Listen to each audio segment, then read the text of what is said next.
Alright, for today's video ay ipapakita ko ho sa inyo yung mga ganap dito sa Davao City Coastal Road Segment C. Dito particular sa may Santa Ana Wharf Bridge. So ano nga bang ganap ho dito? So para sa akin napakarami, no? Marami po sa talagang development sa area na to dito. So some say na ito ay napakabagal daw gumalaw, napakabagal daw nito magtrabaho nitong area na to dito sa may Santa Ana Wharf. Well, ang masasabi ko rin siguro pwedeng tama, pwede rin siguro hindi naman, no? Gawa nung every time kasi na ako bumabalik ho dito, masasabi ko meron ho talagang changes, meron ho talagang malaking pagbabago. Palibasa din naman kasi ako yung nagba-vlog ho dito na hindi naman talaga inaaraw-araw or linggo-linggo yung pagpunta ko dito. For example, ako kasi ay busy rin, no, sa paggagala ho talaga. Alam niyo naman talaga yung ano ko, trip hilig, no? So talagang ang hilig-hilig ko talaga mag-explore, lalo na sa mga lugar na hindi ko para puntahan dito sa Pilipinas. So ngayon, parang may mga vlog ako dito like 1 month ago, 2 months ago, 3 months ago, or years ago, no? So ibig sabihin ho nito, for today's video, ipapakita ko ho sa inyo yung mga kuha ho natin dito na mga vlog nung nagdaang taon pa, no? Para malaman ho natin or ma-differentiate ho natin, para ma-confirm ho natin kung meron ho ba talagang changes, kung meron ho ba talagang development, kung gano'n nga ba kalaki or maliit, no? O mabagal nga ba sila magtatrabaho kumpara doon sa mga Chinese contractor or mga Chinese, no, company, or yung China Bridge and Roads Company doon sa may Bocana River na gumagawa ng ating Bocana Bridge doon sa may Davao River. So yun, meron ho tayong mga kuha ho rito. Ipapakita ko lang ho sa inyo na dati talaga ay hindi ganito yung itsura. So yung nakikita ho natin sa aerial shots natin na yan po ay yung bago lang, ha, like nitong nakaraang araw lang ho yan, kuha ho natin yan. Ibali ano na siya, formado na, no? Oo, may hitsura na, kumbaga ano na siya, super materialized, no? It's taking shape na ho talaga siya. In fact, kapag sa ano ka nito, nasa malayuan ka, for example, doon ka sa may Gaisano Mall, no, area sa may Dapik. So tanaw natin to ditong area na to dito sa may Santa Ana Bridge. And kapag ikaw naman ay nasa Island Garden City of Sambal, no, so tawid ho yun, kabilang isla, makikita mo itong isa to sa pinakaagaw attention ho talaga na tulay, no, or infrastructure or structure dito sa Davao City. Kasi nga, ibig sabihin, it's taking form, it's taking shape. Ibig sabihin, it's developing, no? Siyempre, paano ba natin mapatunayan or paano ko mapatunayan sa inyo na it's developing, it's taking shape, it's forming, no? It's developing, na gumagawa talaga tong tulay na to dito. Siyempre, ipapakita ko sa inyo yung ating mga kuhang video, no? Years ago, May 4, 2023 and May 5, 2023. Kumbaga, ipapakita ko lang ho sa inyo, no? Para talaga mas ma-appreciate natin itong ganap sa Santa Ana Wharf segment, no, or segment C bridge dito sa ating coastal road sa Davao. So sana ay magustuhan ho ninyo ang ating gagawing parang comparison, no, or parang ano lang ba, parang paalala, reminder, no, na minsan tayo maging appreciative, no, sa mga bagay-bagay, di ba? Baka lang siguro araw-araw nyo itong inaantay. May mga bagay kasi na kapag inaantay natin, no, lalong natatagalan, ibig sabihin parang aantayin natin o hindi, parehas lang naman yung parehas lang naman talaga yung development, parehas lang talaga yung galaw, no? Kaso nga lang, dahil nga sa siguro hindi tayo busy, no, so lagi natin nga inaabangan na wala tayong ibang pinagkakaabalahan, kaya ayun, masyado nating mabagal tignan yung isang bagay. Whereas kung magkikip busy ho tayo, shock na lang tayo na may ganap na. Kumbaga, ma-miss na lang tayo na, uy, tapos na pala siya. Ganito na pala yung ganap. Ito pala yung kuha natin.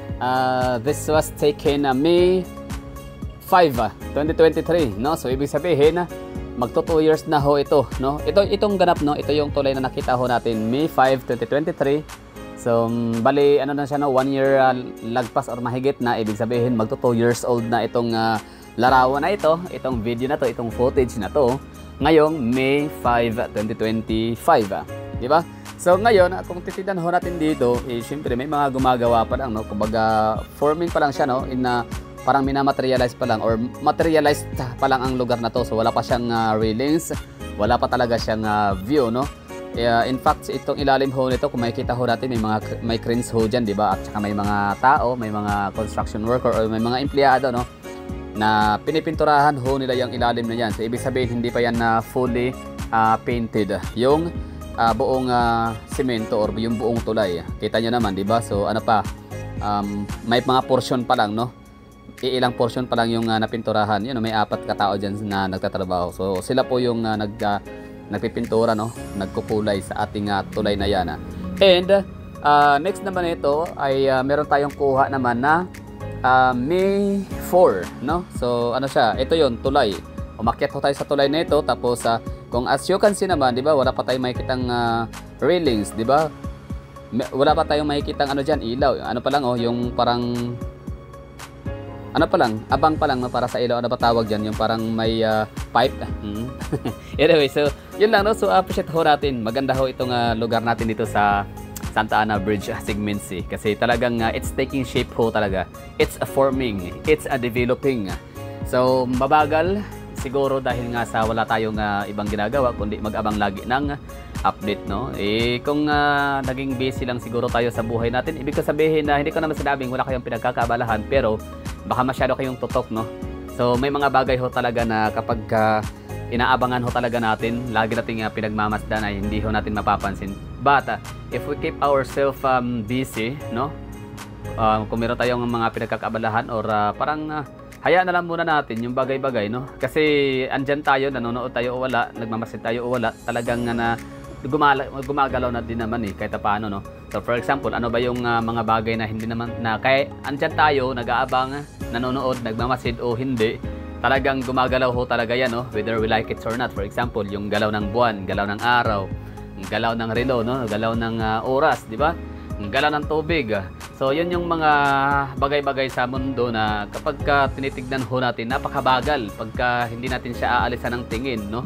Pero kapag magbibisi-bisihan ho tayo, yung sigurat na lang ho tayo na, uy, alas 5 na pala ng hapon, uy, alas 7 na pala ng gabi, oh, alas 2 na pala ng madaling araw. Yung mga ganong mga ganong ganap sa buhay ho natin. So ibig sabihin ho niyan, ano na tayo, kumbaga wag na tayong masyadong atat.